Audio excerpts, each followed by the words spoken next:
Shabbat Shemot, Shabbat of names. I'd like to share a few thoughts today about Jewish leadership. Our Torah cycle now introduces us to Moses, the greatest Jewish leader of all time. And this is our first Shabbat without Jack Geller, one of our congregation's finest leaders. In Holy Blossom's almost 160 years, Jack was one of the few who received the title Honorary Life President, and we miss him already. Jewish leadership is also on my mind because this past week Lisa Taylor and I launched a semester-long course for emerging Jewish leaders of Holy Blossom Temple. 20 young professionals with so much talent and promise. They are business executives and physicians and teachers and journalists, each one already skilled in leadership. And yet, each one has signed up to give away one precious evening a week out of their busy lives in order to uncover how Judaism might inform their leadership and their impact on this world. What do we mean when we say Jewish leadership? In my mind, this phrase is not about leaders who just happen to be Jewish. And in my mind, it is not even about leaders of the Jewish people necessarily. It is primarily about leading with Jewish values.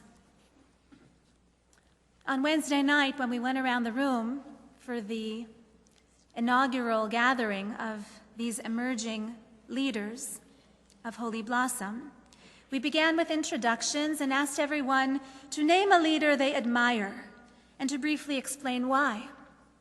Some chose people they knew personally, mentors from their professional or family lives.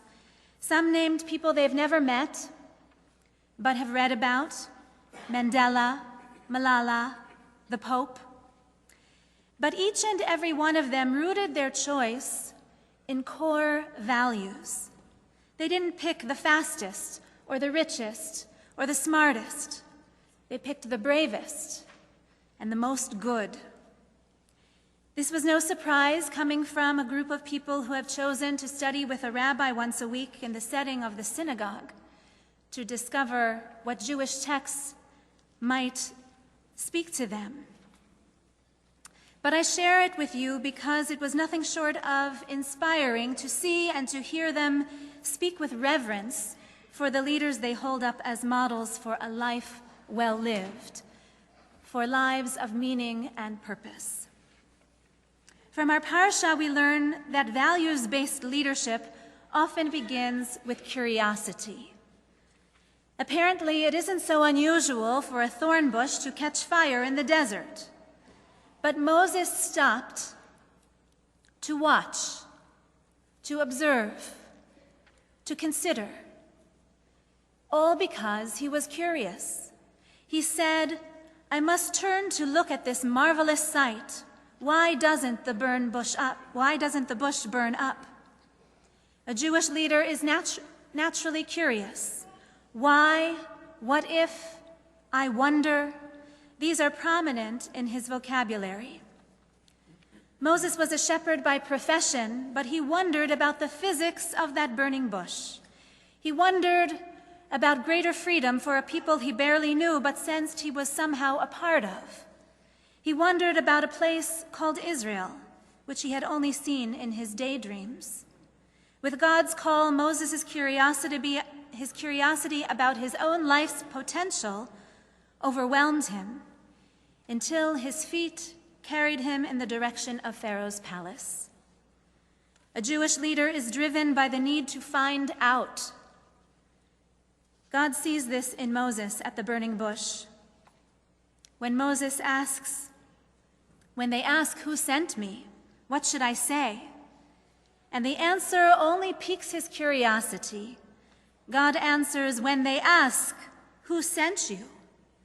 Tell them, "Eheyeh asher eheyeh." My name is, I will be what I will be. I will become what I will become. A most mysterious name.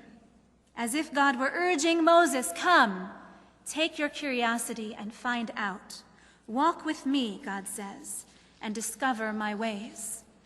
A brilliant and irresistible answer to Moses' curious and questioning mind. A second attribute of Jewish leadership is the kind of commitment that attaches you to the people you lead, where you feel that your life is bound up with theirs. They are part of your self-definition. For Mandela, it was the people of South Africa. For Malala, it's any child who is denied the human right to learn. For the Pope, it is Catholics worldwide. For Jack Geller, it was the people who make up Holy Blossom Temple and the Jewish people at large. Now, it isn't always easy to love the Jews. Like with family, we might say of the Jewish people, it's complicated. And yet, the finest mark of a Jewish leader is loving loyalty. Not blind loyalty, but loving loyalty for this people. When there is a Jew at risk, we rush in to protect them. And today we are moved to cry out against the terror against the Jews of France. We let our brothers and sisters there know that they are not alone. Sometimes there is danger imposed from without, and sometimes there is danger that is self-imposed. Either way, we must see it, name it, and redouble our commitments. An example of a threat that seems to be coming from within was studied and shown in data points through the Pew Report, showing how distracted and how distant many of our people have become. And so, in response, we recommit to spark a strong Jewish identity within them. And that is why here at Holy Blossom Temple, we are just about, in a few short weeks, Carrie Solomon knows this, we are about to launch our renewal project of Space and Spirit. And it is so exciting. And we thank Carrie Solomon for being at the center of that project, together with many other colleagues and leaders of this congregation. This is a moment in time when we redouble our commitment. Moses passed this test about the limits of one's loving loyalty. When we self-imposed a threat by building that golden calf, God suggested to Moses, "I see this is a stiff-necked people, easily distracted, easily disconnected." God says, "Now let me be, Moses, so that my anger may blaze forth against them, that I might destroy them, and I will make of you a great nation." But Moses does not take the bait. Even in the heat of his anger, he does not abandon his people, but he defends them and redoubles his commitment to them. He will see them through the wilderness, if it's the last thing he does. A Jewish leader stands by the people, stands with them, stands for them, and draws out the best from them. Curiosity, commitment, and a third attribute of Jewish leadership I'd like to name today is chutzpah. Chutzpah is not a character trait, but a theology, I believe. A Jewish leader knows who she is and who she is not. A Jewish leader knows what he can do and what he cannot do. She knows what she knows, and she knows what she has yet to learn. And she also knows that there are things about God's world she will never know. It takes chutzpah to step into leadership, but for those who anchor their leadership in Jewish values, it's never about me. It's always about the task, about the needs of the community, about the mitzvah at hand. A Jew steps into leadership because he feels duty-bound to offer up his best efforts in order to make God's world more whole. A Jew recognizes that her talents are God-given. His time on earth is God-given. At first, it might seem chutzpahdik to step into leadership, but when we see that our potential for impact is a gift, a challenge, an opportunity, even, dare I say, an expectation from the divine, then we see that it is chutzpahdik only to say no. Many times Moses tried to dodge it at the burning bush. He says, "Who am I that I might go before Pharaoh and free the Israelites from Egypt?" And later he says, "Please, O God, make someone else your agent, not me." God grows impatient, but will not relent. God takes on the role of mentor or professional coach and provides Moses with the tools and the guidance required to find his gumption, to find his voice, to find his path to a life of meaningful service. Now, the brilliance of the Moses narrative is that he does not make it to the promised land. That would have made for a happy ending. But perhaps the greatest truth in Torah is that our work is never done. And yet we can find satisfaction and a sense of mission and fulfillment in doing our part along the way. God told Moses far in advance, "You will not live long enough to cross over into the land of Israel. You will not see your people into the promised land."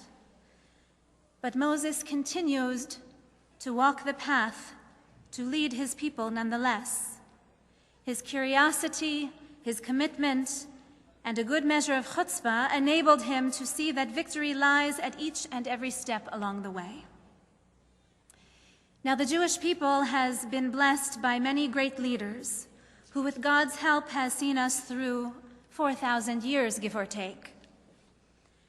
And Holy Blossom Temple, Toronto's first synagogue, has also been blessed with many great leaders. Now is a moment when the Jewish people in general and Holy Blossom Temple in particular is in need of leaders who are curious, who are committed with loving loyalty, and yes, who have a fair measure of chutzpah. Now is the time when each and every one of us must ask, what is it that I might do at this hour to see the Jewish people along its way? Who is a leader? To this, the Jewish answer is one who identifies with his or her people, mindful of their faults to be sure, but convinced also of their potential greatness and their preciousness in the sight of God. In effect, God said to Moses, "These people of whom you have your doubts, they may or may not be believers themselves. They may or may not be the children of believers, but they are my people," God says. "And they are your people," God says. And so just as you may or may not believe in me, even if you do not believe in me yet, God says, you must believe in your people. Amen.